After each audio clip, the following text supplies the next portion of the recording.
आज Doubtnut app download करें। Doubtnut पर अपने सभी गणित, रसायन विज्ञान, भौतिक विज्ञान और जीव विज्ञान के डाउट्स का करो सफाया। बस प्रश्न की फोटो खींचो, एक ही प्रश्न को क्रॉप करो और तुरंत वीडियो सोल्यूशन पाओ। अभी डाउनलोड करें। नमस्कार दोस्तों, स्वागत करता हूं आप सभी का। आपका प्रश्न है निम्नलिखित की व्याख्या कीजिए। ठीक है, तो इसमें हमसे दो प्रश्न पूछ रहा है। पहले में कह रहा है ताप गुणांक तथा दूसरे में पूछ रहा है प्रथम कोटि की अभिक्रिया। ठीक है, तो आइए हम अपने प्रश्न के उत्तर को समझते हैं और दोनों ही खंडों के उत्तर को भी समझते हैं। ठीक है, तो पहला हमसे कह रहा है तापमान गुणांक। ठीक है, यानी कि ताप गुणांक यहाँ पर हमसे पूछ रहा है। ठीक है, तो ये जो तापमान गुणांक है इसको इंग्लिश में हम जो है temperature coefficient of rate constant कहते हैं। ठीक है ना, यानी कि वेग स्थिरांक का ताप गुणांक यानी कि तापमान गुणांक। ठीक है ना, तो ये हमारा कुछ इस प्रकार से परिभाषित होता है कि किसी भी अभिक्रिया का ताप गुणांक 10 डिग्री सेंटीग्रेड अंतर के दो भिन्न तापों पर वेग स्थिरांकों के अनुपात के बराबर होता है। ठीक है, तो आइए इसको यहाँ पर हम लिख लेते हैं और इसके जो है गणितीय रूप में भी देखते हैं। ठीक है ना, तो किसी अभिक्रिया में, ठीक है ना, किसी अभिक्रिया का ताप गुणांक, ठीक है ना, किसी अभिक्रिया का ताप गुणांक 10 डिग्री सेंटीग्रेड अंतर के दो भिन्न 10 डिग्री सेंटीग्रेड के अंतर, ठीक है ना, के अंतर के दो भिन्न तापों पर,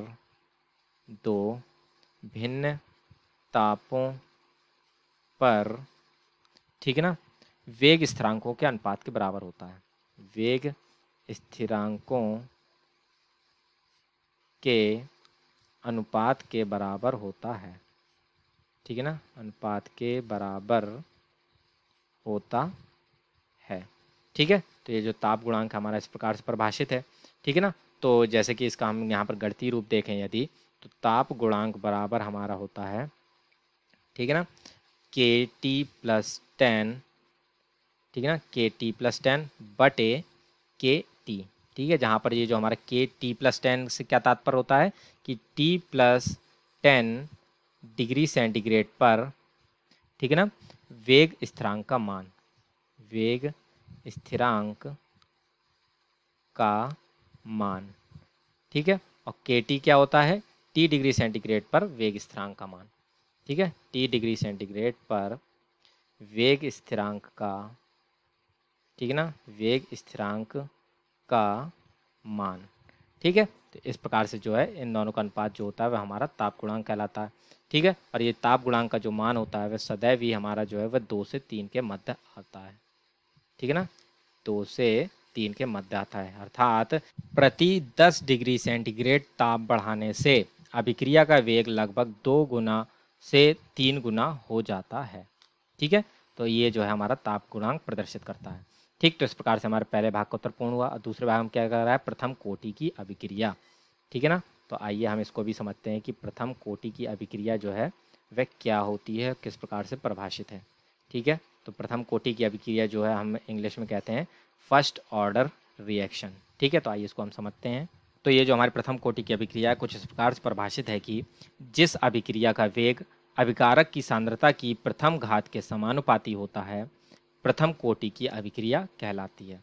ठीक है ना, तो आइए इसको जो है यहाँ पर हम लिख लेते हैं कि जिस अभिक्रिया का वेग, जिस अभिक्रिया का वेग, ठीक है ना, जिस अभिक्रिया का वेग अभिकारक की सांद्रता की प्रथम घात के समानुपाती, अभिकारक की सांद्रता के प्रथम घात के, सांद्रता के प्रथम घात के समानुपाती, ठीक है ना, प्रथम घात के समानुपाती होता है, प्रथम कोटि की अभिक्रिया कहलाती है।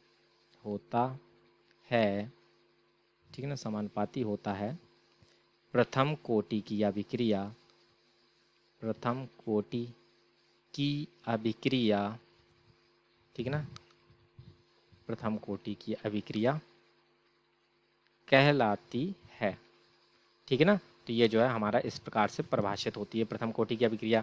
तो जैसे कि यदि हम यहाँ पर एक उदाहरण देखें, ठीक है ना, तो ये हम यहाँ पर देखें कि NH4NO2, ठीक है, यह हमारा एक अभिकारक है जिसको जब हमने गर्म किया तो यहाँ पर जो है हमें N2 प्लस 2H2O प्राप्त होता है। तो इसमें जो है हम अगर अग्र अभिक्रिया का वेग, ठीक है, और जो है अभिकारक अणुओं की जो सांद्रता के मध्य संबंध देखें तो क्या आता है कि R1 बराबर हमारा आएगा K, और अभिकारक अणु कितने हैं यहाँ पर NH4NO2 है, ठीक है, अभिकारक अणु NH4NO2, इसकी सांद्रता, ठीक है, तो इसका जैसे देख सकते हैं गुणांक जो है वह 1 है, अर्थात इसकी घात कितनी आ जाएगी 1, ठीक है।